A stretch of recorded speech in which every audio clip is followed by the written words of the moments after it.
जैसा कि आप सभी को अंदाजा था कि इस बार की लोकसभा पिछले 10 सालों की लोकसभा से बिल्कुल अलग होने जा रही है। इस बार विपक्ष से पहले से ज्यादा कहीं ज्यादा विपक्ष ताकतवर और हमलावर दिखेगा। ऐसे में हर मुद्दे पर सरकार को घेरने की कोशिश करेगा। और जैसा कि आज देखा, संसद सत्र के पहले ही दिन विपक्ष ने बता दिया कि उसके इरादे क्या हैं। नमस्कार, मैं हूं विवेक शांडिल्य और आप देख रहे हैं देश का पसंदीदा डिबेट शो सबका हिसाब होगा। मोदी के पिछले 2 टर्म और इस बार 3.0 में एक बहुत बड़ा फर्क है। आंकड़ों से चलती सियासत में इस बार विपक्ष पहले जैसा कमजोर नहीं है।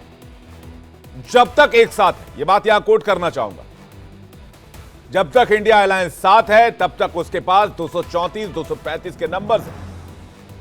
और पहले ही दिन आज संसद में विपक्ष का आगाज कुछ ऐसा रहा जिससे समझने में देर नहीं लगी कि इस सत्र का और 18वीं लोकसभा में सदन के अंदर क्या क्या होने वाला है। और इस सत्र में नहीं, तकरीबन हर सत्र में कुछ ऐसे ही हालात दिख सकते हैं, या यूं कहें कि अगले 5 सालों तक का नजारा कुछ ऐसा ही देखने को मिलेगा। स्वस्थ लोकतंत्र के लिए मजबूत विपक्ष का होना जरूरी है, लेकिन आज हंगामे का जो ट्रेलर दिखा है उससे आशंका इस बात की भी गहरा जाती है कि क्या जनता के मुद्दे, जनता का काम, लोकसभा राज्यसभा का काम, दोनों सदनों के बिल पास हो पाएंगे या सिर्फ हंगामा होता रहेगा। या विपक्ष हर उस मुद्दे पर सवाल करेगा जो विपक्ष से जुड़ा है, जो लोगों से जुड़ा है। और विपक्ष के तेवर को देखते हुए सरकार ने भी कमर कस ली है। सरकार भी विपक्ष के तीखे तेवर का जवाब देने के लिए तैयार है। लेकिन ऐसे कई मुद्दे हैं जिन पर सरकार को जवाब देना है, फिर चाहे वो अग्निवीर का मुद्दा हो, नीट परीक्षा में गड़बड़ी का मुद्दा हो, मणिपुर का मामला हो। तो क्या अगले 5 साल का ट्रेलर आज संसद भवन में दिख गया है? इसी सवाल पर करेंगे आज बड़ी बहस, लेकिन आपको दिखा देते हैं आज के जो अहम सवाल रहने वाले हैं। पहला सवाल यह कि संसद में पहले दिन विपक्ष ने ट्रेलर दिखाया, तो क्या पूरी पिक्चर अभी बाकी है?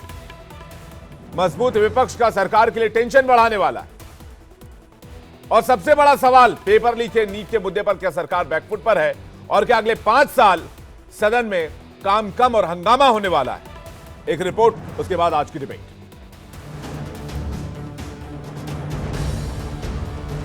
संसद में मोदी की शपथ, आगे सरकार का अग्निपथ।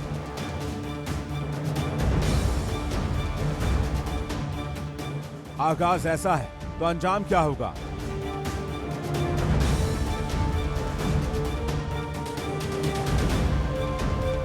विरोधियों की हुंकार, सत्ता के खिलाफ ललकार। विपक्ष ने दिखाया ट्रेलर, पिक्चर अभी बाकी है। अगर मोदी सरकार 5 सालों तक चली तो यकीन मानिए इस बार संसद के हर सत्र में गहमा गहमी बनी रहेगी। यह संसद पिछले 10 सालों की तुलना में बिल्कुल अलग होगी। संसद में हंगामा होगा, विपक्ष की ललकार अब सत्ता पक्ष के शोर और तालियों की गड़गड़ाहट के आगे नहीं दबेगी। 18वीं लोकसभा के पहले दिन विपक्ष ने अपने तेवर से साफ कर दिया कि इस बार परिस्थितियां पहले से बहुत अलग हैं। क्योंकि खेल आंकड़ों का है तो विपक्ष सत्ता पक्ष से पीछे नहीं है। इसका अंदाजा खुद सरकार को भी है। तभी तो खुद पीएम मोदी ने कहा कि अगले 5 साल में 3 गुना ज्यादा गति से काम करना है। इस दौरान पीएम ने आपातकाल को लेकर कांग्रेस को उसका इतिहास भी याद दिला दिया। मैं आज देशवासियों को विश्वास दिलाता हूं कि आपने हमें जो तीसरी बार मौका दिया है, 2 बार सरकार चलाने का अनुभव हमारे साथ जुड़ा है। मैं देशवासियों को आज विश्वास दिलाता हूं कि हमारे तीसरे कार्यकाल में हम पहले से 3 गुना ज्यादा मेहनत करेंगे। भारत के लोकतंत्र में जो काला धब्बा लगा था, उसके 50 वर्ष हो रहे हैं। भारत की नई पीढ़ी इस बात को कभी नहीं भूलेगी कि भारत के संविधान को पूरी तरह नकार दिया गया था। संविधान के लीरे लीरा उड़ा दिए गए थे। देश को जेल खाना बना दिया गया था। लोकतंत्र को पूरी तरह दबोच दिया गया था। इस बार विपक्ष को संसद में दहाड़ने के लिए मुद्दों की कमी नहीं, जिसके लिए वो कमर कस के तैयार है। अग्निवीर, नीट परीक्षा में धांधली, शेयर बाजार, पेपर लीक, मणिपुर, ये कुछ ऐसे मुद्दे हैं जिसे लेकर सदन में खूब हंगामा हो सकता है। संविधान को बचाने के लिए हमने जो कोशिश की थी उसमें सारी जनता हमारे साथ दी, लेकिन मोदी जी संविधान को तोड़ने की कोशिश किए। हर नॉर्म्स को, डेमोक्रेटिक नॉर्म्स को तोड़ रहे हैं। इसीलिए आज हम ये दिखाना चाहते हैं, भाई मोदी जी आप संविधान के तहत चलिए। जो आक्रमण प्रधानमंत्री जी अमित शाह जी कॉन्स्टिट्यूशन पर, संविधान पे कर रहे हैं, वो हमारे लिए एक्सेप्टेबल नहीं है, वो हम होने नहीं देंगे। इसीलिए हमने कॉन्स्टिट्यूशन ओथ लेते हुए हमने कॉन्स्टिट्यूशन पकड़ा था। नीट ये कोई नई चीज नहीं है, बीजेपी की पुरानी ये तरीका है। अगर आप पुराना उठा करके इतिहास उठाओगे, आप बीजेपी अपने लोगों को खुश करने के लिए पेपर लीक कराते हैं। अखिलेश जी, और यूपी में ये बड़ा मुद्दा था और अब देखिए दिल्ली तक पहुंच गया ये बात। तो ये कितने करोड़ों परिवार के साथ धोखा किया इन्होंने। विपक्ष के तेवर आज पहले ही दिन नजर आ रहे थे, जब संविधान की कॉपियों को लेकर कांग्रेस और समाजवादी पार्टी के सांसद सरकार के खिलाफ नारेबाजी करते नजर आए। सत्ता पक्ष को इसका बखूबी इल्म है कि इस बार सदन में अच्छा टकराव दिखेगा, इसलिए सत्ता पक्ष भी चौकस है। जनता से जुड़े हुए विषय जरूर उठाने चाहिए, बट जो भ्रमित करने वाली बातें, जैसे चुनाव में भी जिस तरीके से विपक्ष ने संविधान आरक्षण को लेकर मुद्दा बनाने का प्रयास किया, ये गलत है पूरी तरीके। संवैधानिक संस्थाएं जो कार्रवाई कर रही हैं उसमें सरकार हस्तक्षेप करके रुकवा दे, और नहीं रुकवाएगा तो संविधान खतरे में। अरे सरकार का कहाँ है? जो संवैधानिक संस्थाएं वो अपना कार्रवाई कर रही हैं, जैसा करिएगा वैसा भरिएगा। विपक्ष ने आज जिस तरह का ट्रेलर दिखाया है उससे समझा जा सकता है कि इस सत्र की पूरी पिक्चर काफी हंगामेदार होने वाली है। विपक्ष इस बार किसी भी मायने में कमजोर नहीं दिखने वाला है। जैसा विपक्ष का संख्याबल मजबूत है, उसी तरह विपक्ष की रणनीति भी है। लेकिन इसमें एक सवाल ये भी है कि आने वाले वक्त में इंडिया गठबंधन कब तक और कितना एकजुट रह पाता है। Bureau report, India daily. मेहमानों का बड़ा पैनल हमारे साथ मौजूद है। केसी शर्मा, प्रवक्ता बीजेपी, हमारे साथ जुड़ रहे हैं। कुश श्रीवास्तव, संपादक नवोदय टाइम्स, हमारे साथ जुड़ रहे हैं। ईशान त्यागी, प्रवक्ता कांग्रेस पार्टी, हमारे साथ जुड़ रहे हैं। फराज किदवई, प्रवक्ता समाजवादी पार्टी, हमारे साथ जुड़ रहे हैं। प्रेम कुमार, वरिष्ठ पत्रकार, हमारे साथ जुड़ रहे हैं। अवधेश कुमार, वरिष्ठ पत्रकार, हमारे साथ जुड़ रहे हैं। आप सभी मेहमानों का बहुत बहुत स्वागत है। ईशान त्यागी जी, मैं आपसे शुरुआत कर रहा हूं। संसद के पहले दिन जब शपथ ग्रहण समारोह चल रहा था, तो आज हंगामा और विरोध प्रदर्शन का मकसद क्या था? क्या यह बताना मकसद था कि अगले 5 सालों तक इसी तरह से हंगामा और प्रदर्शन रहेगा, या यह जताना मकसद था कि कुछ गलत हो रहा है और उसका विरोध हम कर रहे हैं? नहीं, देखिए, पहली बात तो ये आज पहला दिन था संसद का, और ऐसा कुछ भी नहीं हुआ वहां पर। आप किस बात का विरोध हुआ वहां पर? और विरोध करना तो एक हमारा राइट है। तो एक लोकतंत्र में विरोध नहीं करेंगे अगर, तो वो तो लोकतंत्र हुआ ही नहीं ना फिर। नहीं, किस बात पर विरोध? पहली बात तो ये है, ईशान त्यागी जी, लोकतंत्र में विरोध, देखिए, लोकतंत्र में विरोध की बात मैं नहीं कह रहा हूं। मैं तो हमेशा विरोध का पक्षधर और सवाल का पक्षधर रहता हूं। मैं बस इस बात का आंसर आपसे चाह रहा हूं कि डे 1 में जिस तरह का हंगामा सदन के अंदर, चाहे वो शिक्षा मंत्री को लेकर लगे हों, चाहे वो गृह मंत्री को संविधान की कॉपी दिखलाना हो जब वो शपथ लेने के लिए जा रहे हों, ये जेस्चर क्या बतलाता है? आगे 5 साल तक इसी जेस्चर के साथ विपक्ष आगे बढ़ेगा? मैं बस ये जानना चाह रहा हूं। नहीं, एक बात बताइए मुझे, संविधान की प्रति लेकर अगर शपथ ले रहे हैं सांसद, ये तो खुशी की बात है। संविधान सबसे पवित्र ग्रंथ है भारत का, और इसको बनाने का, इसको बचाने का और इसको सींचने का काम कांग्रेस पार्टी ने 60 सालों में किया है, और जिसको खत्म करने की कवायद में भारतीय जनता पार्टी की सरकार, आदरणीय मोदी जी की सरकार, आदरणीय गृह मंत्री अमित शाह जी की सरकार पिछले 10 सालों से लगी हुई थी। तो संविधान की प्रतियां लेके मैं मानता हूं कि सभी सांसदों को, चाहे वो बीजेपी के होते या कांग्रेस के होते या किसी अन्य दल के होते, उनको संविधान की प्रति लेके शपथ लेनी चाहिए थी, जो कि आज हमने किया। ठीक है, आप विरोध नहीं कर रहे थे। दूसरी बात, आप कह रहे धर्मेंद्र प्रधान जी को, देखिए एक बात सुनिए, धर्मेंद्र प्रधान जी को आप कह रहे हैं कि नीट बोल रहे थे वहां पर सबसे शर्म की बात है इस समय। तो क्या करना चाहिए था विपक्ष को? उनके लिए फूल माला लेके जानी चाहिए थी क्या? उनके लिए बड़ी बड़ी फूल माला ले जाते हम। हमने देखा किस तरह से आदरणीय धर्मेंद्र प्रधान जी, जो देश के शिक्षा मंत्री हैं, वो कह रहे हैं कि पेपर लीक नहीं हुआ, और उसके बाद वो 10 दिन बाद उनको याद आ रही है कि जब पूरी सारी चीजें निकल गई हाथ से, वो कह रहे हैं पेपर लीक हो गया। तो इस तरह के तो शिक्षा मंत्री बनाए गए हैं इस मोदी सरकार में या एनडीए सरकार में। इसलिए सबसे बड़ा कंफ्यूजन तो यही है इस बार कि इसको मोदी सरकार बोला जाए कि एनडीए सरकार बोला जाए। मोदी जी तो कह रही है एनडीए की सरकार है और नाम मांगे गए थे, वोट मांगे गए थे मोदी जी के नाम पे। तो क्या ये बताइए ना, शिक्षा मंत्री के लिए अगर विरोध हो रहा है तो उसको ये एड्रेस करना चाहिए, उसको बोलना चाहिए कि हाँ मेरी गलती है, मैं नैतिकता के आधार पे इस्तीफा दे रहा हूं। रेल मंत्री आदरणीय अश्विनी वैष्णव जी, दो बड़े बड़े हादसे हो जाते हैं और कई बड़े हादसे हो चुके हैं पिछले 10 सालों में देश में। और हमने ये भी एक दौर देखा है कि जब रेल हादसे हो जाते थे तो नैतिकता के आधार पे रेल मंत्री इस्तीफा दे देते थे। और आज अश्विनी वैष्णव जी बेशर्मी से संसद में बैठे हुए हैं। तो नैतिकता के आधार पे उनको अपनी गलती माननी चाहिए और इस्तीफा देना चाहिए। ठीक है ईशान त्यागी जी, मतलब आपके कहने का मतलब है कि डे 1, डे 2, डे 3 मैटर नहीं करता, चाहे वो 18वीं लोकसभा का पहला दिन हो या पहला घंटा हो, हम अपने मुद्दे पर अडिग रहेंगे और सारे मुद्दे उठाएंगे, चाहे वो शपथ ग्रहण ही क्यों ना चल रहा हो, उससे कोई फर्क नहीं पड़ता। इसका जवाब आपको मैं जा रहा हूं जी, खेमचंद शर्मा जी के पास जवाब जा रहा हूं। खेमचंद शर्मा जी, आपके लिए मुझे नहीं लगता अगले जी बोलिए बोलिए। मैं ये कह रहा हूं जितने भी मुद्दे हम उठा रहे हैं, अगर हम बच्चों के मुद्दे उठा रहे हैं, अगर हम शिक्षकों के मुद्दे उठा रहे हैं कि उनका पेपर लीक हो जाता है या पेपर रद्द हो जाता है, तो हम देश के भविष्य के लिए जो सवाल है वो पूछ रहे हैं। देश के भविष्य के हित में, लोकतंत्र के हित में ये बात बिल्कुल ठीक है कि विपक्ष सवाल उठाए और सरकार को, मेरा मानना ये एम्फेसिस है इस बात पे कि सरकार को इस पे जवाब देना चाहिए। सिर्फ क्लीन चिट दे देने से आरोपियों को काम नहीं चलता, सरकारें नहीं चलती। खेमचंद शर्मा जी, इस पर क्या आंसर देंगे आप? ये आपके 5 साल की आपकी जो स्मूथ सड़क चलती थी पिछले 10 साल में, वो संसद की सड़क इस बार इतनी आसान नहीं रहेगी आपके लिए। विवेक जी नमस्कार। आज संसद में हमारे माननीय सदस्यों ने शपथ ली है, मैं सभी को शुभकामनाएं देता हूं, बधाई देता हूं। अभी कांग्रेस के मित्र को सुन रहे थे, कह रहे हैं कि विरोध करना हमारा अधिकार है।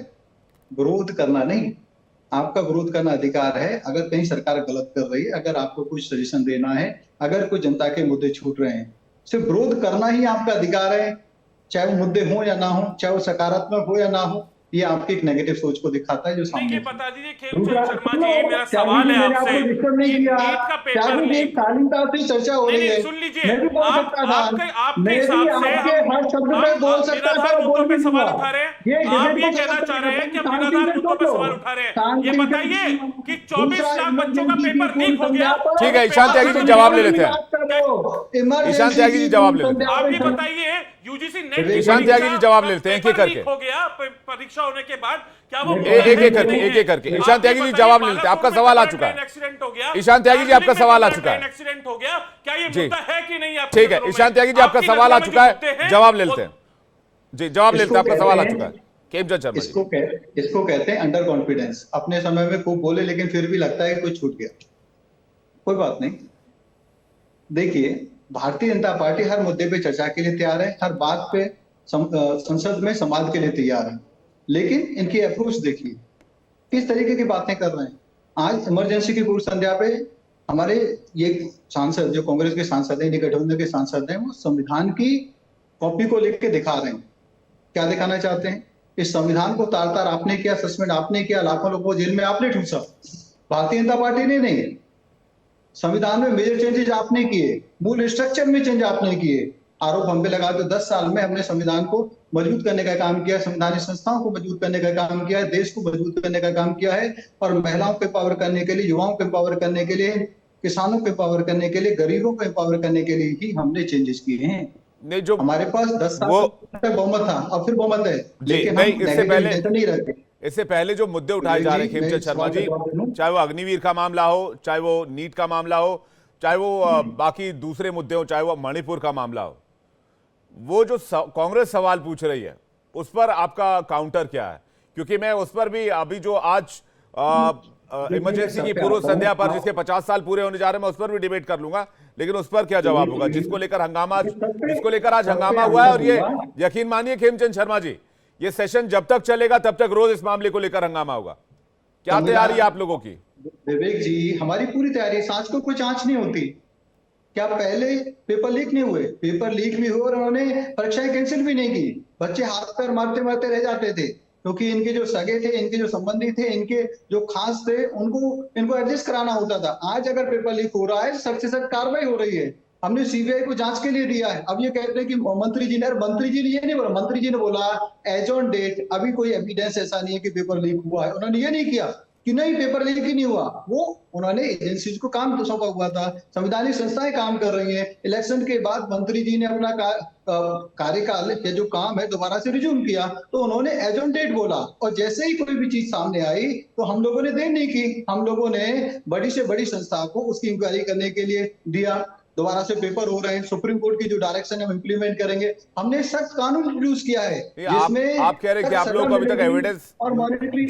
जी आपने कहा कि एविडेंस नहीं मिला नीट मामले में अभी तक। मैं कंप्लीट कर लूं, एज ऑन डेट ये बात कर रहे हैं 15 दिन पहले की या 10 दिन पहले की, जब मंत्री जी ने बयान दिया था वो एज ऑन डेट दिया था, तब तक कोई एविडेंस नहीं था। उन्होंने कहा था कि एज पर एविडेंस या as per on the date, जब आया तो हमने कार्रवाई की। अब ये बात करते हैं अग्निवीर की, अरे अग्निवीर में आप चाहो तो चर्चा कर लो, हम लोगों ने पहले भी चर्चा की थी संसद में, अब भी करने को तैयार है। हाँ, एक बहुत अच्छी योजना है, मुद्दों पर चर्चा करने के लिए तैयार है। फिर हंगामा क्यों? ईशान त्यागी कुछ कहना चाह रहे हैं, उसके बाद में बाकी मेहमानों के पास जा रहा हूं। ईशान त्यागी 10 सेकंड में आप जल्दी से अपनी बात रखिएगा। कांग्रेस के प्रवक्ता 5 मिनट बोले। हो गया सर। नहीं सर, नहीं 5-7 मिनट नहीं, खेमचंद शर्मा जी ये मत कीजिए प्लीज। केसी शर्मा जी पढ़ ये लीजिए, मत बोल लिया, आप सुन लीजिए। ये विशेषाधिकार मेरे पास रहने दीजिए। मैं आपके सवाल का जवाब ले लेता हूं। आप कह रहे हैं कि आप चर्चा करने के लिए तैयार हैं, लेकिन वो हंगामा करना उनका मकसद है। आपका जवाब आ गया है। ईशान त्यागी 10 सेकंड में कुछ आपको कहना चाह रहे हैं, उसके बाद बाकी मेहमान के पास जा रहे हैं। ईशान त्यागी जी। विवेक जी बड़ा हास्यास्पद है जब भारतीय जनता पार्टी के प्रवक्ता ये कहते हैं कि हमने संवैधानिक संस्थाओं को मजबूत करने का काम किया, बल्कि सच्चाई ये है पिछले 10 सालों में संवैधानिक संस्थाओं को खत्म करने का काम, उनका दुरुपयोग करने का काम हमने देखा है। किस तरह से इनकम टैक्स का दुरुपयोग किया गया, हमने देखा है किस तरह से ईडी का दुरुपयोग किया गया, हमने देखा है किस तरह से सीबीआई का दुरुपयोग किया गया सरकार के द्वारा।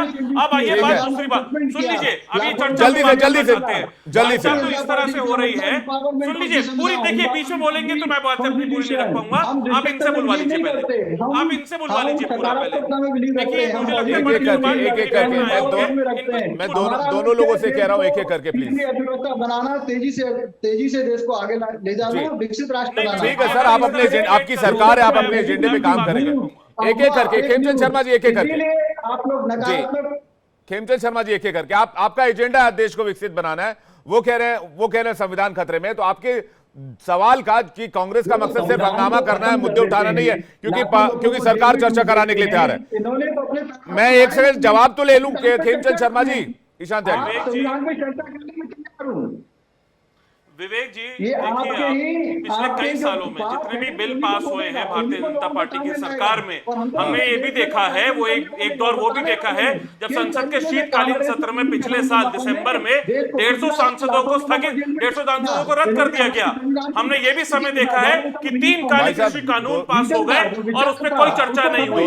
हमने ये भी देखा है कि अब सेलेक्ट कमेटियों में मामले जाने बंद हो गए। हमने ये भी समय देखा है कि अब पार्लियामेंट्री कमेटी में कोई चर्चा नहीं होती है संसद में।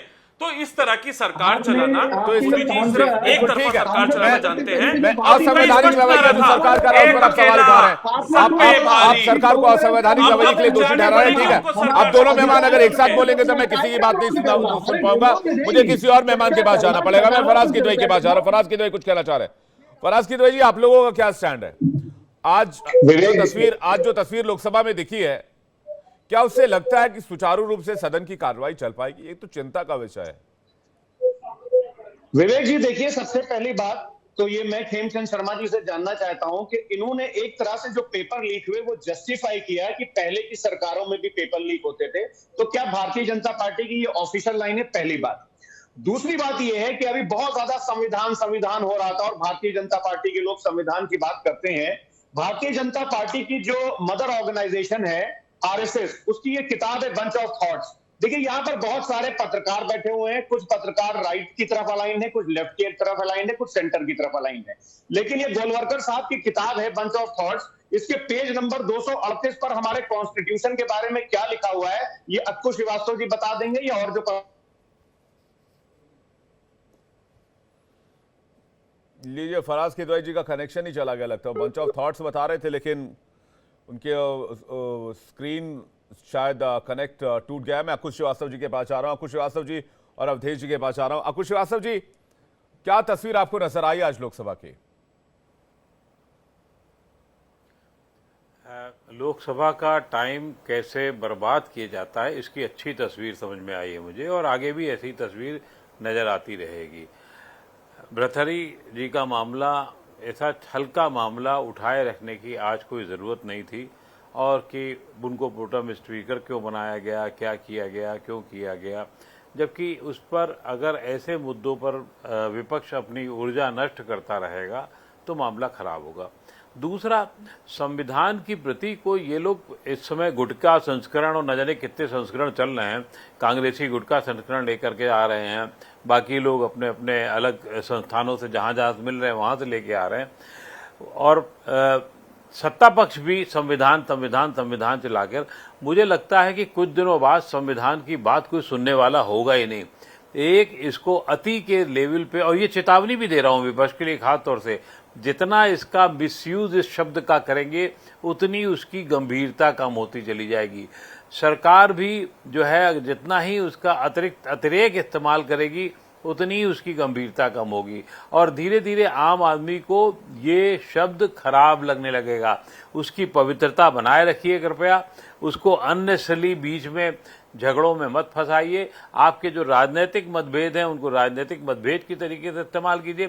संविधान खतरे में 50 साल पहले भी पड़ा था, ये हम सब जानते हैं। या तो कांग्रेस कहे कि नहीं इमरजेंसी लगाई गई थी, बहुत बढ़िया लगाई गई थी, लेकिन अभी कौन सा संविधान ऐसा किस मामले में खतरे में पड़ गया? हाँ, या तो ये कहिए कि जो संगठनों को जो स्वायत्त शासी संगठन है उनको पकड़ा जा रहा है, उनके ऊपर जोर जबरदस्ती की जा रही है, ये समझ में आता, चलिए ठीक है।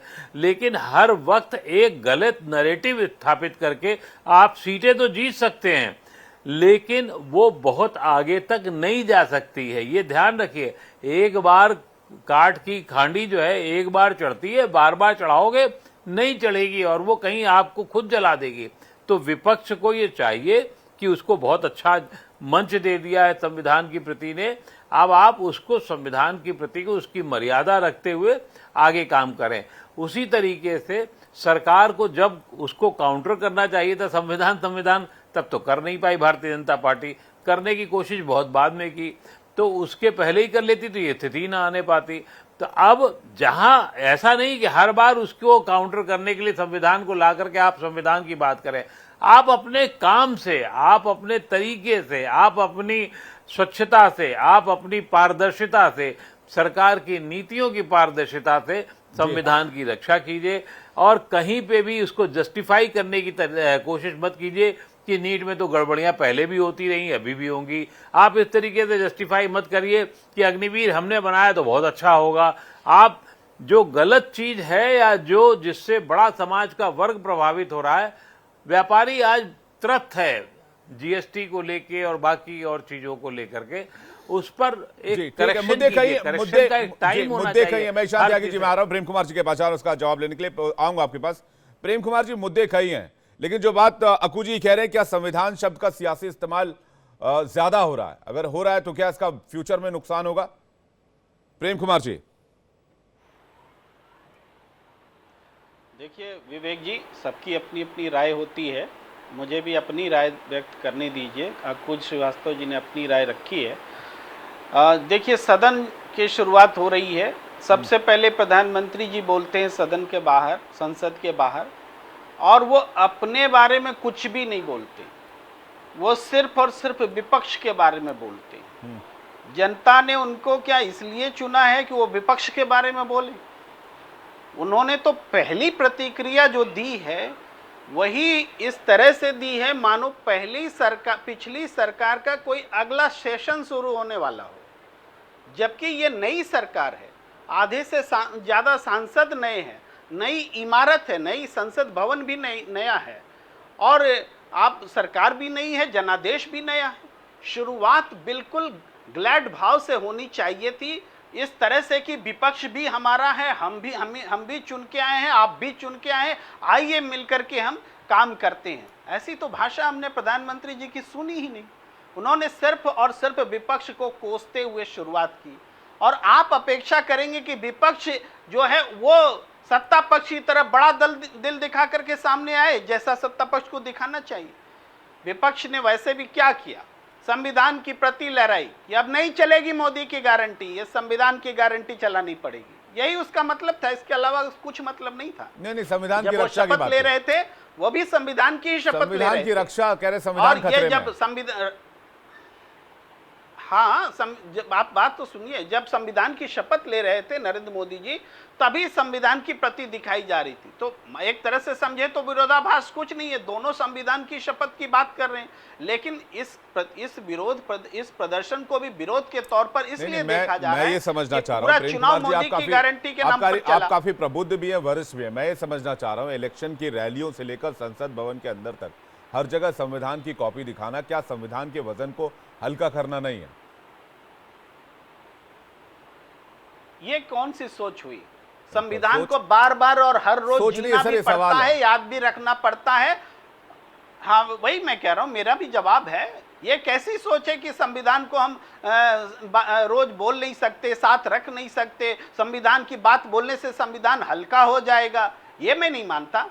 जिस संविधान के तहत इलेक्शन हुआ, जिस संविधान के तहत इंडिया ब्लॉक को 234 सीटें मिले, जिस संविधान के तहत आप जीत के आए, जिस संविधान के तहत एलओपी बनेगी, जिस संविधान के तहत आपने शपथ ली, जिस संविधान नहीं, थोड़ा विवेक जी संशोधन करिए। अच्छा, संविधान के तहत नहीं मिली। संविधान एक बृहत्तर चीज है, उसके तहत चुनाव परंपरा शुरू है, उसके तहत संसद आती है, सारी चीजें। किसके तहत सीटें? लेकिन चुनाव अगर संविधान के मातहत कराए जाते हैं, संविधान को केंद्र में रख के कराए जाते हैं, तो फिर चुनावी अगर जो जीत होती है तो फिर उसी के तहत होती है ना।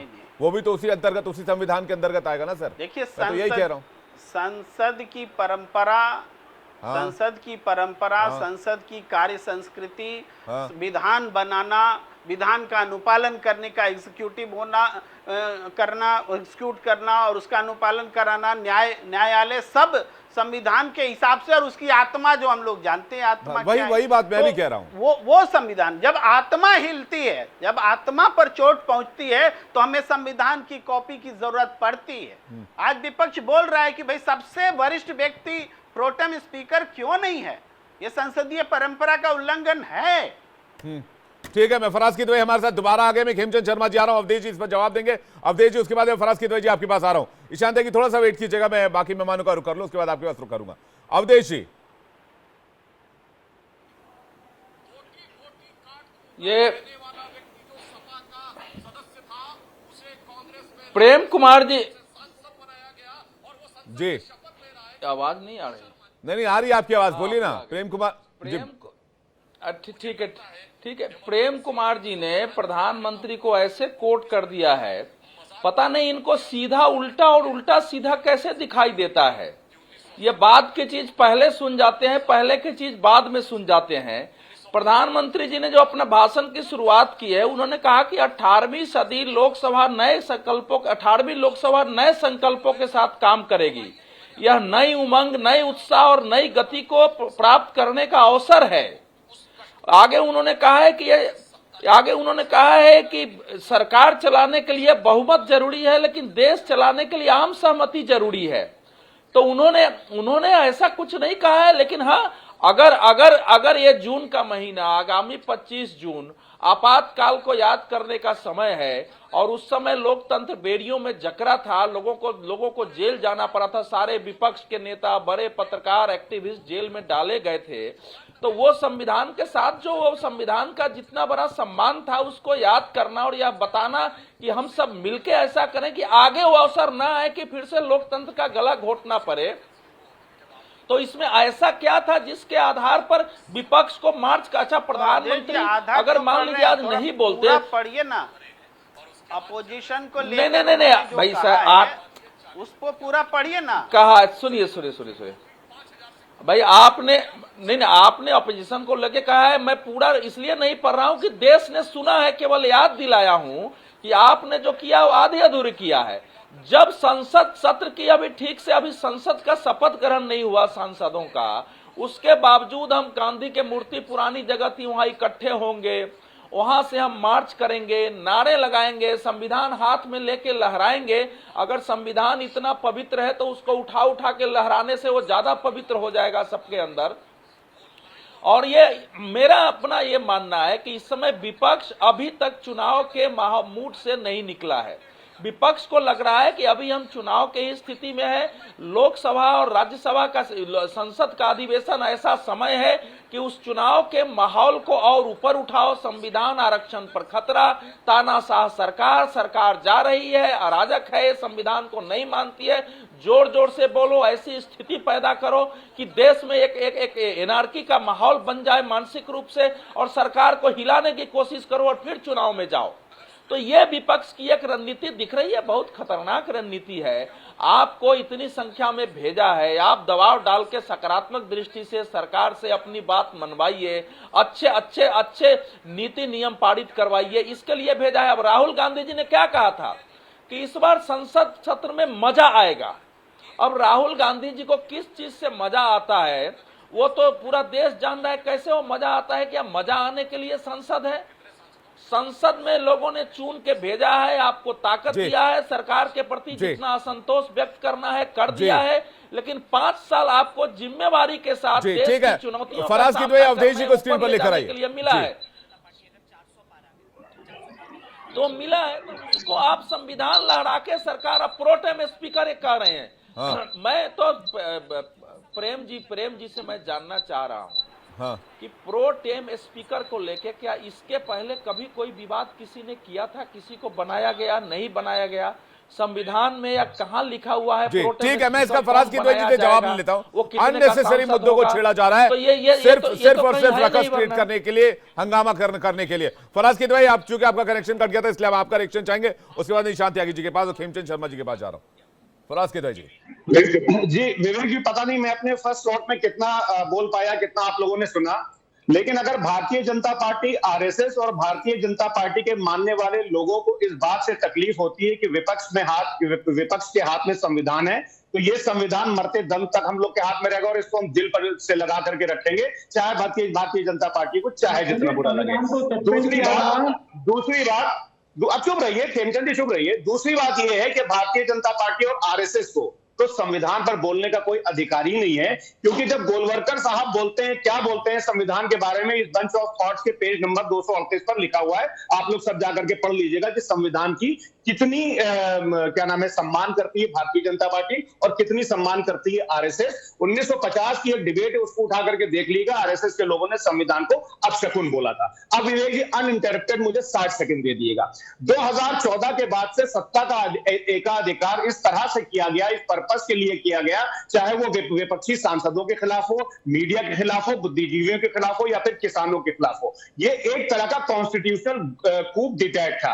अब आप देखिए कि जो 2014 के बाद से भारत में विवेक जी स्थिति बनी, इसमें सरकार ने जो ज्यादातर लेजिस्लेशन इंट्रोड्यूस किए, उसका एकमात्र एजेंडा रहा है कि जनता के अधिकारों को सीमित किया जाए। ये होता है संविधान को खतरा, और सरकार को अधिकतम पावर देने का प्रयास किया गया, ये होता है संविधान का खतरा। देश के एक आम नागरिक को ज्यादा अकाउंटेबल बनाया गया सरकार के प्रति, ना कि सरकार अकाउंटेबल रही देश की जनता के प्रति, ये होता है संविधान को खतरा। अब दो चीज कहकर मैं अपनी बात खत्म करूंगा, एक 15वीं लोकसभा, एक 17वीं लोकसभा। 17वीं लोकसभा में आजादी के बाद से पहली बार ऐसा हुआ कि जहां पर कोई डिप्टी स्पीकर पिछले 5 साल तक नहीं रहा। 146 एमपी आपने इसलिए सस्पेंड कर दिए गए कि संसद में जो सिक्योरिटी ब्रीच हुआ था उस पर होम मिनिस्टर साहब का स्टेटमेंट विपक्ष चाह रहा था। अरुण जेटली जी ने क्या कहा, सुषमा स्वराज जी ने क्या कहा, इस पर मैं बिल्कुल भी नहीं जाऊंगा, ये पूरे देश को पता है। लेकिन संसद में का 1 मिनट का जो इंटरेक्शन होता है, उसके जो रिपरकशंस होते हैं वो लॉन्ग टर्म होते हैं। मुजफ्फर रजमी साहब का एक बहुत अच्छा शेर है कि ये जबर भी देखा है तारीख की नजरों ने, लम्हों ने खता की थी, सदियों ने सजा पाई है। भारतीय जनता पार्टी ने जो 10 साल तक के जो ये गलतियां की हैं, उसकी आने वाली जनरेशन को सजा मिलेगी। 20 सेकंड में एक बात, 20 सेकंड में विवेक की बात मैं अपनी खत्म कर दूंगा। प्रधानमंत्री जी ने आने वाली पीढ़ियों की बात कही है। आने वाली पीढ़ियां याद रखेंगी कि अगर किसी देश के प्रधानमंत्री ने अपने अन्नदाताओं को या भारतीय या उसकी सरकार ने देश के अन्नदाताओं को उग्रवादी कहा, तो वो भारतीय जनता पार्टी ने कहा। देश की जनता ये याद रखेगी पीढ़ियों तक कि बुद्धिजीवियों को, यहां पर भी बहुत सारे बुद्धिजीवी उनको आप सुनिए, बात तो सुनिए, मेरी बात तो क्यों आपकी बात, देश की जनता ने तीसरी बार एनडीए की सरकार चुन दी, आप कह रहे हैं कि भाई इन लोगों ने 10 साल संविधान की रक्षा नहीं की, ये किया वो किया। आप तो कांग्रेस पार्टी के अलायंस में 1975 में इमरजेंसी लगाई गई, देश में कितनी बार इमरजेंसी लगी पता है आपको? चलिए ठीक है, आप मुझे बताइए कितनी बार इमरजेंसी लगी? विवेक जी 20 सेकंड दे दीजिएगा। 20 में आपको 20 का 40 सेकंड दे दूंगा। मुझे एक बात बताइए। नहीं, मुझे मेरे सवाल का जवाब दिए, मैं आपकी सवाल का जवाब थोड़ी देता रहूंगा।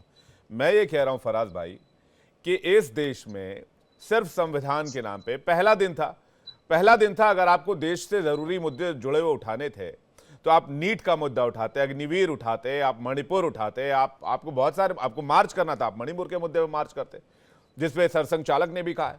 आपको मार्च करना था तो आप नीट के मुद्दे पे मार्च करते। नीट के मुद्दे से बड़ा कोई मुद्दा नहीं, मैं 1 महीने से लगातार इस पर शो कर रहा हूं। आपको उठाना था, आप अग्निवीर का जो इतना बड़ा मैटर रहा है, जिस पर आपको लोगों का सपोर्ट मिला, जनता का सपोर्ट मिला, आप उठाते उस मुद्दे को। मैं आपके सपोर्ट में डिबेट करता, मैं बोलता हाँ अग्निवीर और नीट पे बात होनी चाहिए, मैं रोज कह रहा हूं नीट पे बात होनी चाहिए। ठीक है विवेक जी, इस संविधान को हाथ में लेना अगर गुनाह है तो ये गुनाह समाजवादी पार्टी एक नहीं 1000 बार करी। नहीं, ये विक्टिम कार्ड मत खेलिए फराज भाई, ये विक्टिम कार्ड मेरे साथ मत खेलिए। नहीं, ये हाथ में संविधान लेना गुनाह है। देश का 140 करोड़ नागरिक इस संविधान की छत्र छाया में पलता है। ये हाथ में संविधान ले लेने से किसी के दिल में संविधान नहीं उतर जाता है। आप मुझे बताइए संविधान आपके दिल में है कि नहीं है? दूसरी बात, विक्टिम कार्ड प्लीज नहीं फराज भाई, आप बहुत प्रबुद्ध है, बहुत सीनियर है, मैं आपसे बहुत अच्छे जवाब की उम्मीद करता हूं। हाँ, मैं आपको जवाब दे रहा हूं। देखिए भारतीय जनता पार्टी को कांग्रेस से बहुत ज्यादा ऑब्सेशन है। नेहरू से लेकर के और राजीव गांधी तक क्यों कांग्रेस की बात करती है? अरे कांग्रेस से अगर इतना ही ज्यादा ऑब्सेशन है तो इंदिरा गांधी ने पाकिस्तान के 2 टुकड़े कर दिए थे। आपकी हैसियत है तो पाक ऑक्यूपाइड कश्मीर को वापस लाइए। उनके पास है वो सैनिक वापस क्यों नहीं आए? हैसियत है। ठीक है फराज जी, देखिए फराज भाई ना संविधान की रक्षा कर पाए, ना देश की सरहदों की रक्षा कर पाए, किसानों को अपने आतंकवादी का, छात्रों की पोशाक देकर संविधान के तहत ही आपकी पार्टी सबसे बड़ी पार्टी बनी है। और एक बात और मैं पैनलिस्ट को बता देता हूं, इलेक्शन के बाद से रिजल्ट पर हम जितनी भी स्टडी कर रहे हैं उसमें कहीं पर भी ये बात नहीं है कि संविधान को लेकर लोगों के मन में कोई डाउट था। सबसे ज्यादा फायदा विपक्षी पार्टियों को मिला है तो 2 बातों को लेकर मिला है। पहली बात सुन लीजिए मेरी बात। पहली बात यह है, जो स्टडी बताती है कि जो कांग्रेस ने वादा किया, जो गारंटी दी, उस पर लोगों ने भरोसा किया, साल में 1 लाख रुपए देने की बात। दूसरी बात, जो सबसे बड़ी माइनॉरिटी पोलराइजेशन का फायदा सबसे ज्यादा हुआ। तो ये अब कह देना कि संविधान खतरे में और संविधान खतरे में आ जाएगा और उसको लेकर फिर प्रदर्शन करना, ये मुझे नहीं लगता कि ये इंडियन पॉलिटिक्स के फ्यूचर के लिए बहुत सेफ बात है। विवेक जी 20 सेकंड, मुझे ईशान त्यागी जी के पास जाना है। अच्छा पूरा कर लीजिए। हाँ मैं आ रहा हूँ खेमचंद जी, इसके बाद मैं आ रहा हूँ आपके पास। हाँ विवेक जी, संविधान के लिए क्या कभी समाजवादी पार्टी ने या इंडिया गठबंधन के लिए कभी कुछ कहा? जिया कुमारी कौन है ये बताइए, उप मुख्यमंत्री है कि नहीं इनकी राजस्थान की? उन्होंने क्या बोला कि 1947 के विकसित भारत को बनाने के लिए हमको संविधान चेंज करना पड़ेगा। अनंत हेगड़े किसके एमपी थे? हमारे एमपी थे। लल्लू सिंह किसके एमपी थे? हमारे एमपी थे। और विवेक देबरॉय चीफ इकोनॉमिक एडवाइजर किसके थे? मेरे तो थे नहीं, या जन नायक आदरणीय अखिलेश यादव जी के तो थे नहीं। प्रधानमंत्री का चीफ आर्थिक सलाहकार बोल रहा है। यही तो सवाल है। अब वो फराज किदवई जी 400 नहीं है ना, 400 नहीं है ना, फिर भी आप संविधान लेके घूम रहे हैं ना, यही तो सवाल है। मंशा क्या है? मैं ईशान त्यागी जी के पास जा रहा हूं, बहुत देर से वेट कर रहा हूं, उसके बाद खेमचंद जी आपके पास आ रहा हूं। किसी को कोई तकलीफ नहीं है। ये फिर विक्टिम कार्ड फराज किदवई, फराज भाई फिर विक्टिम कार्ड हाथ में संविधान लेके। भाई हमारे दिल में संविधान है। ईशान त्यागी जी 30 सेकेंड विवेक जी पहले। मैं आ रहा हूं खेमचंद शर्मा जी, इसके बाद मैं आ रहा हूं। देखिए मुझे लगता है खेमचंद शर्मा जी की आदत है ये बार बार बीच में डिस्टर्ब करने की। खैर छोड़िए उस बात को, लेकिन आप ये देखिए विवेक जी क्या दिक्कत है। नहीं देखिए फिर बीच में बोल रहे हैं ये फिर बीच में बोल रहे हैं, इनको पता नहीं क्या दिक्कत है, क्या समस्या है इनके साथ। ये सुनना ही नहीं चाहते अपनी आलोचना, ये सुनना ही नहीं चाहते अपनी सच्चाई। विवेक जी आप इनसे बुलवा लीजिए, मुझे लगता है ये बड़े इनको मौके कम मिलती है शायद भारतीय जनता पार्टी में। अब जवाब ईशान त्यागी जी जवाब पे आइए। हाँ देखिए अभी आपने कहा 400 पार नहीं आए। 400 पार ना ही आने से ये नहीं होता कि मंशा साफ हो जाती है आपकी। मंशा ये पता चलना चाहिए। और जैसा कि अभी फराज किदवई साहब ने भी बोला कि हमने एक आर्टिकल लिखा था चीफ इकोनॉमिक एडवाइजर ने पीएमओ के, विवेक देबरॉय जी की जो बात हो रही है, पिछले साल एक आर्टिकल लिखा था उन्होंने कि संविधान को बदलने का समय आ गया है। दिया कुमारी जी ने क्या बोला था हम सबको पता है, ज्योति मिर्धा जी ने क्या बोला था हम सबको पता है, अरुण गोविल जी ने क्या बोला था 400 पार क्यों चाहिए, ये सबको पता है कि संविधान बदलना है, हमें बड़े संशोधन करने हैं। कौन से बड़े संशोधन करने हैं, तो ये बताना चाहिए था, ये मंशा साफ करनी चाहिए थी। तो जनता ने, और अब बात हो रही थी कि मैं बड़े बड़े वरिष्ठ पत्रकार भी यहाँ पे बैठे हुए हैं, उनको भी सुन रहा था कि संविधान का वजन कम हो जाएगा। अरे संविधान का जो वजन है उसने तो 146 करोड़ को अपने ऊपर उठा रखा है। सबसे पवित्र ग्रंथ है संविधान भारत का। जो देश का सबसे निचला वर्ग होता है ना विवेक जी, उसको अब तक जब तक अपने राइट्स नहीं पता होंगे, उसको जब तक अपनी लिबर्टीज नहीं पता होंगी, उसको क्या करना है, कैसे रहना है और सरकार उसको क्या क्या अधिकार देगी, उसको नहीं पता होंगे, तो संविधान का क्या काम है। तो संविधान का वजन कभी भी नहीं कम हो सकता। भारतीय जनता पार्टी की जो मंशा है संविधान को खत्म करने की, आरएसएस की जो मंशा रही है जी, वो कभी सफल नहीं होगी। ठीक है, अब आइए बात सहमति की। जल्दी से ईशान त्यागी जी, जल्दी से। विश्व में जितने भी इंटरनेट शटडाउन हुए हैं उसमें 58% इंटरनेट शटडाउन मोदी जी के कार्यकाल में हुए हैं, भारत में हुए हैं। अजित सीए का बिल पास हो गया, कोई चर्चा नहीं हुई। 3 काले कृषि कानून पास हो गए, उस पर कोई चर्चा नहीं हुई। पार्लियामेंट्री कमेटी में कितने मुद्दे जाते हैं यह सबको पता है, कोई मुद्दा नहीं जाता है पार्लियामेंट्री कमेटी में। आईपीसी का कानून पास करने के लिए इन्होंने लगभग 150 सांसद सस्पेंड कर दिए, और यह बात करते हैं सहमति की जी। तो भारतीय जनता पार्टी का जो दोहरा चरित्र है, प्रधानमंत्री जी का दोहरा चरित्र जो है, वो देश के सामने है। वो एक अराजक व्यक्ति हैं और अराजकता ही वो जानते हैं। वो गवर्नेंस करने का जो उनका स्टाइल ऑफ मॉडल है, वो अराजकता का ही मॉडल है। प्रधानमंत्री को मॉडल वो गुजरात प्रधानमंत्री को अराजक कह रहे हैं, तो फिर आपको ये साबित भी करना पड़ेगा ईशान त्यागी जी। आप प्रधानमंत्री को अराजक कह रहे हैं टीवी चैनल पे बैठ के, तो फिर आपको साबित करना होगा। मैं साबित कर देता हूं, मैं अभी आपके सामने साबित करता हूं। सिडिशन लॉ का दुरुपयोग सबसे ज्यादा किसके कार्यकाल में हुआ है? तो फिर तो पूरी कांग्रेस पार्टी पर सवाल उठेंगे इमरजेंसी को लेकर कि पार्टी अराजक है। फिर आप लोग क्या कहेंगे? बिल्कुल, मैं उस पर भी जवाब दे देता हूं आपको। इमरजेंसी पे आप सवाल पूछ रहे हैं, मैं आपको जवाब दे देता हूं। जब देश में इमरजेंसी लगी थी और 2 साल बाद जब हटी थी, तो यही जनता थी जिसने कांग्रेस पार्टी को नकार दिया। नहीं, जनता पर मत जाइए, आप अपनी बात कीजिए ना। जनता भी थी जिसने दोबारा जब चुनाव हुए तो सर आंखों पे बैठा के प्रचंड बहुमत के साथ इंदिरा जी को वापस स्थापित किया था और प्रधानमंत्री बनाने का काम किया था। जनता पर क्यों जा रहे हैं? आपने जो किया आप उस पर आइए, आप जनता पर मत जाइए। क्यों जनता पे क्यों ना जाए? आखिरकार जनता ही फैसला आपका था, है, आपकी पार्टी का था। जनता ही जनार्दन रहेगी। फैसला आपका था, आपकी पार्टी का था, जनता का नहीं था। मैं ये बात कह रहा हूं। खेमचंद शर्मा जी इसका जवाब दे रहे हैं। खेमचंद शर्मा जी, देखिए, कांग्रेस का जवाब दूंगा, ये तो अलग अलग बातें कर रहे हैं। सबसे पहले तो समाजवादी पार्टी के प्रवक्ता ने जो बातें की थी उस पर मैं बोलना चाहूंगा। समाजवादी पार्टी के प्रवक्ता ने कहा जितने भी हम लोगों ने काम किए वो सारे के सारे रिस्ट्रिक्ट करने के लिए थे, एम्पावरमेंट करने के लिए नहीं थे। मैं आपसे पूछना चाहता हूं कि अगर हमने 370 हटाया, देश के साथ हम लोगों ने जम्मू कश्मीर का पूर्ण विलय किया, तो ये क्या अधिकार रिस्ट्रिक्टेड करने के लिए था या देशवासियों को एम्पावर करने के लिए था? क्या वहां पे जो SC ST OBC के जो कानून, जो हमारे देश के कानून वहां पे लागू नहीं हो पा रहे थे, महिलाओं के लिए कानून लागू नहीं हो पा रहे थे, उनको लागू करना क्या रिस्ट्रिक्ट करना था? महिलाओं को रिजर्वेशन देना क्या ये काम से तुम लोग आप सीनियर हो, इसलिए मैंने आपको डिफरेंस किया। आपकी उम्र का क्या किया? आपकी उम्र का क्या किया? आपने बताओ महिलाओं को रिजर्वेशन दिया, करना है, इम्प्लीमेंट करना है, पूरा कर लेंगे। फराज किदवई जी, आ रहा हूं आपके पास। रिस्ट्रिक्ट करना है, एम्पावरमेंट करना है? क्या हम राफेल ला रहे हैं, ये रिस्ट्रिक्ट करना है या एम्पावरमेंट करना है? आप ये बताइए। हम युवाओं के लिए stand up India, skill India हम लोग ये कर रहे हैं, तो ये रिस्ट्रिक्ट करना है, एम्पावरमेंट करना है? पीएम किसान के माध्यम से किसानों को एम्पावर कर रहे हैं, ये रिस्ट्रिक्ट करना है, एम्पावरमेंट करना है? नहीं, उनका कहना खेमचंद शर्मा जी, खेमचंद शर्मा जी उनका कहना ये है, आपने अपनी योजनाएं गिनाई, मैंने आपको उसको मैं नहीं रोका।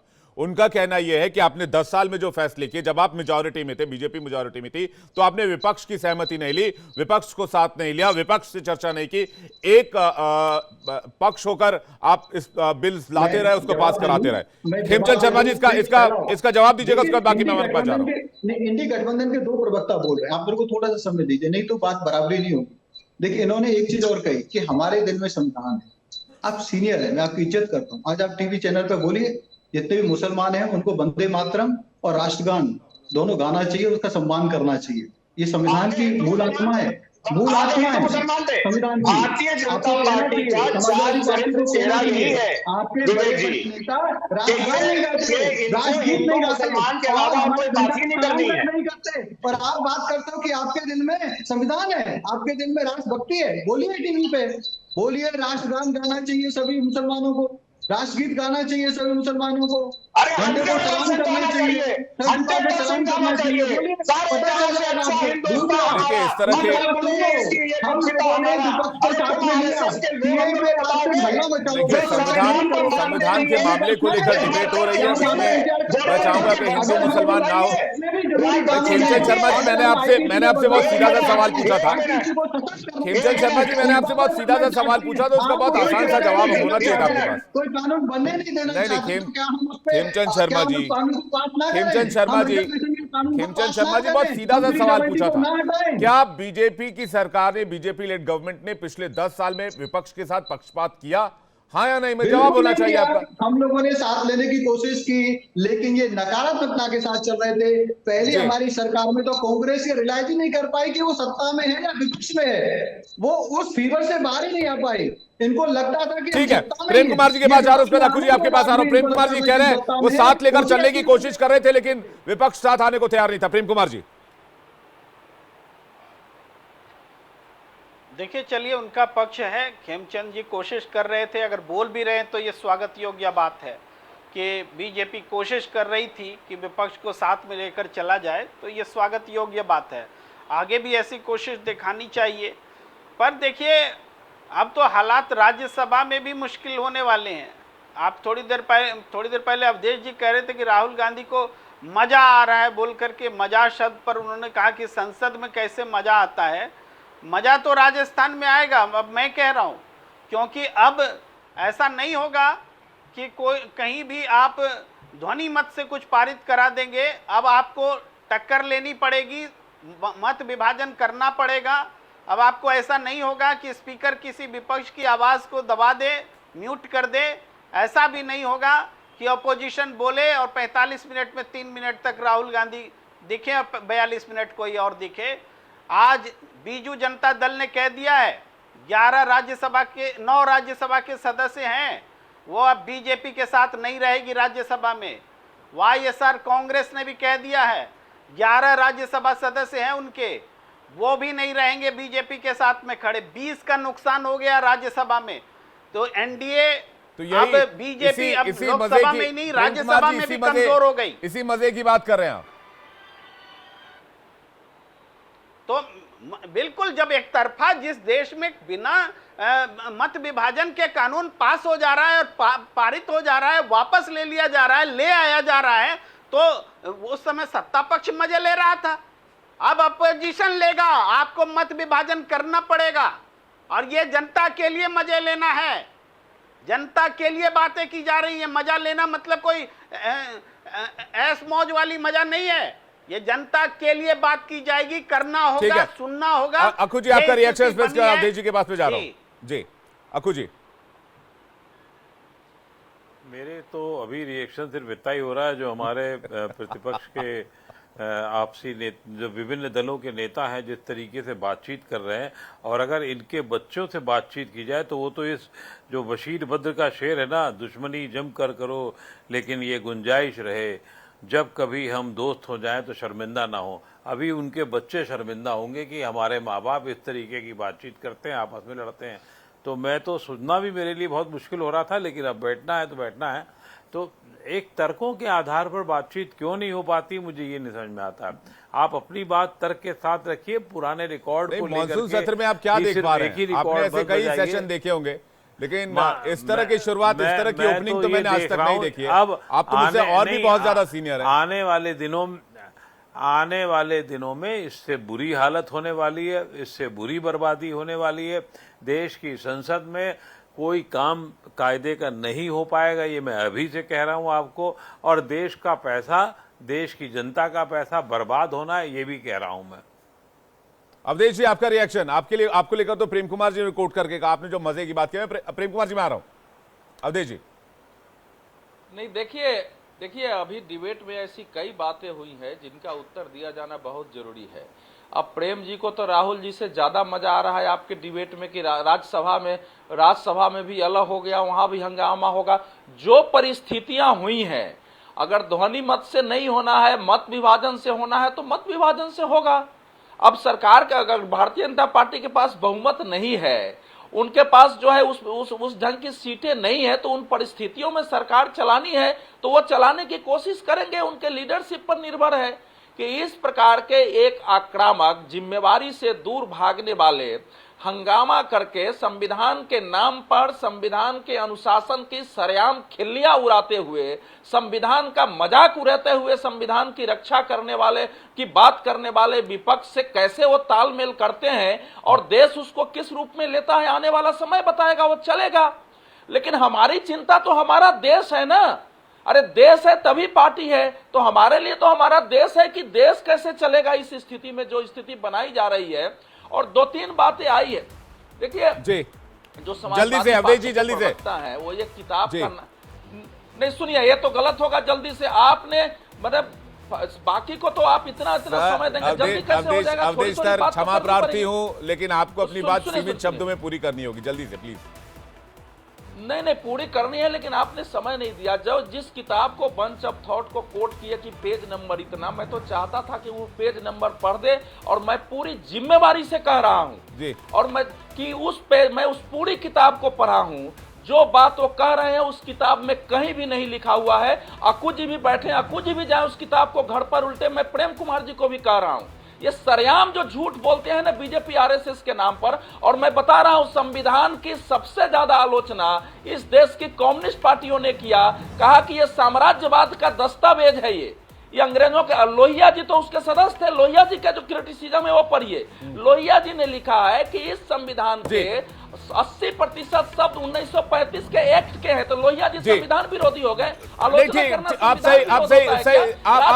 आपकी बात सही होगी, पहुंच गई है दर्शकों तक। मैं प्रेम कुमार जी एक लाइन कहना चाह रहे थे, जल्दी से प्रेम कुमार जी आपका रिएक्शन 10 सेकंड, फिर वाइंड अप लेना पड़ेगा, समय बहुत ज्यादा हो गया। अवधेश जी माफी चाहूंगा, क्षमा प्रार्थी हूं आज के लिए। मैं बस इतना कहना चाहता हूं विवेक जी कि संसद में कार्रवाई नहीं होने पे इतना पैसा बर्बाद हो गया, उतना पैसा बर्बाद हो गया जो कहा जाता है। सच ये है कि एक अच्छा कानून आता है तो कितने पैसे की बचत होती है इसकी आप गणना नहीं कर सकते।